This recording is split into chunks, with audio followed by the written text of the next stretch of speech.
دوستو آپ کا خیر مقدم ہے ہمارے چینل میں۔ آج کے ڈاکٹر عبدالغفار سلفی کا بیان کا ٹاپک ہے 12 ربیع الاول نبی کریم صلی اللہ علیہ وسلم کی وفات۔ یہ بیان بہت اہم بیان ہے، اس بیان کو توجہ سے سنیے، انشاءاللہ بہت زیادہ فائدہ ہوگا۔ تو چلیے دوستو مل کر سنتے ہیں۔ انتقال کب ہوا؟ ربیع الاول کے مہینے۔ عمر کتنی تھی؟ 63 برس۔ مہینہ کون سا؟ ربیع الاول۔ تاریخ کون سی؟ 12 تاریخ۔ دن کون سا؟ سوموار کا دن۔ تھوڑا اور پیچھے چلو، ربیع الاول کے پہلے جب رمضان کا مہینہ آیا، پیارے نبی کی عادت تھی رمضان میں ہر سال حضرت جبریل علیہ السلام آپ کے پاس آتے تھے اور آپ کو قرآن کا دور کراتے تھے، قرآن پڑھاتے تھے اور آپ ان کو قرآن سناتے تھے۔ آخری بار جب آپ کی زندگی کا آخری رمضان تھا، اللہ کے پیارے نبی نے جبریل کو 2 مرتبہ قرآن سنایا۔ اللہ کے نبی نے حضرت جبریل کو 2 مرتبہ قرآن سنایا۔ یہ اس بات کی علامت تھی کہ اب آخری رمضان ہے، اب اس کے بعد کوئی رمضان آنے والا نہیں ہے۔ کچھ دنوں کے بعد جب حج کا موسم آیا، اللہ کے پیارے نبی نے اپنے صحابہ سے کہا میں حج کے سفر پہ جا رہا ہوں، جس کو میرے ساتھ حج کرنا ہے وہ چل سکتا ہے۔ صحابہ اکرام اپنے نبی کے ساتھ حج کے سفر پہ نکلے۔ 1 لاکھ سے زیادہ صحابہ حج کے اس سفر میں اپنے نبی کے ساتھ ہیں، اور اس حج کے دوران اللہ کے پیارے نبی بار بار اپنے صحابہ سے کہہ رہے ہیں خذوا عنی مناسککم، خذوا عنی مناسککم، او لوگوں مجھ سے حج کا طریقہ سیکھ لو، مجھ سے حج کے ارکان سیکھ لو۔ ہو سکتا ہے کہ آئندہ سال تم اپنے نبی کو نہ پاؤ، ہو سکتا ہے آئندہ سال میرا انتقال ہو جائے، ہو سکتا ہے آئندہ سال میں زندہ نہ رہوں۔ آپ نے حج کیا ہے اور حج کے 2.5 مہینے کے بعد آپ کا انتقال ہو گیا۔ ذی الحجہ، محرم، سفر، ربیع الاول۔ ذی الحجہ میں آپ نے حج کیا ہے، ربیع الاول میں آپ کا انتقال ہوا ہے۔ انتقال سے پہلے آپ نے حضرت معاذ بن جبل رضی اللہ تعالیٰ عنہ کو یمن بھیجا تھا، اسلام کا داعی بنا کر، اسلام کا مبلغ بنا کر آپ نے یمن بھیجا تھا۔ آج ہمارا نوجوان دیوالی کا تہوار آتا ہے، بڑے شوق سے مٹھائی کھاتا ہے۔ میں اس مسئلے کو نہیں چھیڑ رہا ہوں کہ دیوالی کی مٹھائی کھانا جائز ہے یا ناجائز ہے، اس مسئلے کو چھوڑ دو۔ لیکن آج حالات کیا ہے؟ آج بہار کے بہت سارے مسلمان دیوالی کا تہوار منا رہے ہیں، ان کے گھروں پر بھی دیے جل رہے ہیں، مسلمانوں کے گھروں سے بھی پٹاخوں کی آواز آ رہی ہے۔ وَذَا میں تم ہو نصارہ تو تمدن میں ہنود، یہ مسلمان ہیں جنہیں دیکھ کے شرمائیں یہود۔ تیرا غیر مسلم بھائی شرک کر رہا ہے، اللہ کو چھوڑ کر اپنے دیوی دیوتا کی عبادت کر رہا ہے۔ تیرا فرض کیا تھا؟ تیرا کرتویہ کیا تھا؟ تیری ڈیوٹی کیا تھی؟ کہ تو توحید سمجھاتا، تو شرک سے منع کرتا، تو بتاتا یہ مہا پاپ ہے، یہ گناہ ہے، اللہ ہی ہمارا پالنہار ہے، اللہ ہی ہمارا معبود ہے۔ اپنے غیر مسلم بھائی کو تو اسلام کی دعوت دیتا، اسلام کی تبلیغ کرتا، مگر تو شوق سے بیٹھ کے مٹھائی کھا رہا ہے۔ تو اس کے تہوار میں، اس کے شرکیہ کام میں سیلیبریٹ کر رہا ہے۔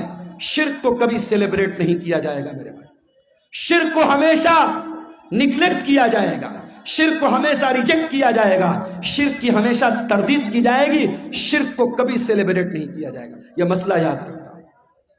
اللہ کے نبی نے معاذ بن جبل کو یمن اسلام کا داعی بنا کے بھیجا۔ حضرت معاذ بن جبل اونٹنی کے اوپر سوار ہیں، اور اونٹنی کی نکیل اللہ کے رسول کے ہاتھوں میں ہے۔ اللہ کے نبی حضرت معاذ بن جبل کو نصیحت کر رہے ہیں، سمجھا رہے ہیں، بجھا رہے ہیں، ان کو باتیں بتا رہے ہیں۔ باتیں بتاتے ہوئے آپ نے کہا اے معاذ، ہو سکتا ہے کہ آئندہ سال جب تم مدینہ میں آؤ تو تمہارا گزر تمہارے نبی کی قبر کے پاس۔ اللہ اکبر۔ اے معاذ، ہو سکتا ہے کہ آئندہ سال جب تم آؤ تو اپنے رسول کو نہ پاؤ، اور رسول کی جگہ تمہیں رسول کی قبر نظر آئے، اور رسول کی قبر کے پاس سے تمہارا گزر۔ حدیث کے الفاظ ہیں، اتنا سننا تھا کہ معاذ بن جبل رونے لگے، آنکھوں سے آنسو جاری ہو گئے، اے اللہ کے نبی کیا وہ دن بھی دیکھنا پڑے گا؟ آپ کی جدائی کو سہنا پڑے گا، آپ بھی ہم کو تاغ مفارقت دے کے چلے جائیں گے، آپ بھی ہمیں چھوڑ کے چلے جائیں گے۔ یہ منظر یاد کر کے حضرت معاذ ابن جبل رونے لگے۔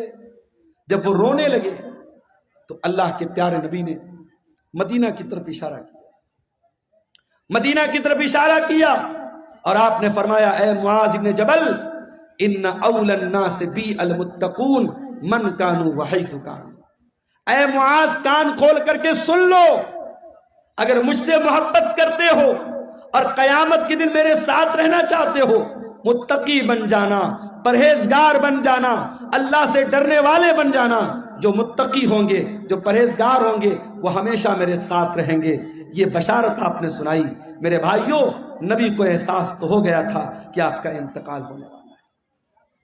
اس کے بعد جب آپ مکہ فتح ہو گیا تھا، مکہ فتح ہونے کے بعد جب قرآن کی آیت اتری اذا جاء نصر اللہ والفتح ورأیت الناس يدخلون فی دین اللہ افواجا فسبح بحمد ربک واستغفرہ انہ کان توابا۔ جب قرآن کی یہ چھوٹی سورت نازل ہوئی تو نبی سمجھ گئے کہ اب جب اللہ کا دین مکمل ہو رہا ہے، اللہ کا مشن پورا ہو رہا ہے، اس کا مطلب کہ اب میری موت کا ٹائم قریب آ رہا ہے۔ اللہ اکبر۔ انہی دنوں میں اللہ کے نبی بیمار پڑ گئے، ایک انصاری صحابی کے جنازے میں آپ گئے۔ یہ سفر کی آخری تاریخوں میں سے کوئی تاریخ تھی، غالباً سفر کی 27 تاریخ تھی۔ آپ جنازے میں سے واپس آنے لگے، آپ کے سر میں بہت تیز درد ہونے لگا۔ آپ گھر آئے، آپ نے حضرت عائشہ سے کہا عائشہ میرے سر میں بہت تیز درد ہو رہا ہے۔ حضرت عائشہ نے آپ کے سر پر پٹی رکھ دی، آپ کو بہت تیز بخار آیا، اور بخار اتنا تیز تھا کہ پٹی کے اوپر سے بھی بخار کی گرمی محسوس ہو رہی تھی۔ یہ بدھ کا دن تھا، یہ بدھ کا دن تھا، اور سفر کی آخری تاریخوں میں سے کوئی تاریخ تھی۔ یہیں سے اللہ کے نبی کی بیماری کا آغاز ہوتا ہے۔ اللہ کے پیارے نبی کو خیبر کے موقع پر ایک یہودی عورت نے گوشت میں زہر ملا کر کے کھلایا تھا۔ اس گوشت کا اثر 4 سال کے بعد ظاہر ہو رہا تھا۔ آپ حضرت عائشہ سے کہتے تھے اے عائشہ، وہ گوشت جو میں نے خیبر میں کھایا تھا اس کے اندر جو زہر ملا تھا، اس زہر کا اثر میں اپنی اتڑیوں کے اندر پاتا ہوں، اپنے معدے کے اندر پاتا ہوں۔ اس زہر کا اثر آپ نے اپنی باڈی پر محسوس کیا۔ اسی بیماری کے ایام میں ایک دن اللہ کے پیارے نبی خطبہ دیتے ہیں، صحابہ کرام کا مجمع بیٹھا ہوا ہے، اللہ کے پیارے نبی خطبہ دے رہے ہیں، اور خطبے میں آپ کہتے ہیں ان اللہ خیر عبدا، اللہ تعالیٰ اپنے ایک بندے کو اختیار دے رہا ہے، اپنے ایک بندے کو چوائس دے رہا ہے کہ اے میرے بندے، تو چاہے تو دنیا کی نعمتوں کو لے لے، اور چاہے تو میرے پاس آ جا اور اس سے اچھی نعمتیں میں تجھ کو دے دوں۔ تو اللہ کے اس بندے نے اللہ کے پاس جانے کو پسند کر لیا۔ ابھی اتنا بیان کیا تھا آپ نے کہ ابو بکر صدیق زاروں قطار رونے لگے، اور روتے ہوئے کہنے لگے فدیناک بآبائنا وامہاتنا، ہمارے ماں باپ آپ کے اوپر فدا ہو جائیں، ہمارے ماں باپ آپ پر قربان ہو جائیں۔ ابو سعید خدری کہتے ہیں ہمیں بڑی حیرت ہوئی کہ اللہ کے پیارے نبی تو ایک کامن بات بتا رہے، ایک عام بات بتا رہے ہیں، اس میں رونے کی کیا بات ہے؟ یہ ابو بکر کیوں رو رہے ہیں اور روتے روتے یہ کیوں کہہ رہے ہیں کہ ہمارے ماں باپ آپ کے اوپر قربان ہو جائیں؟ مگر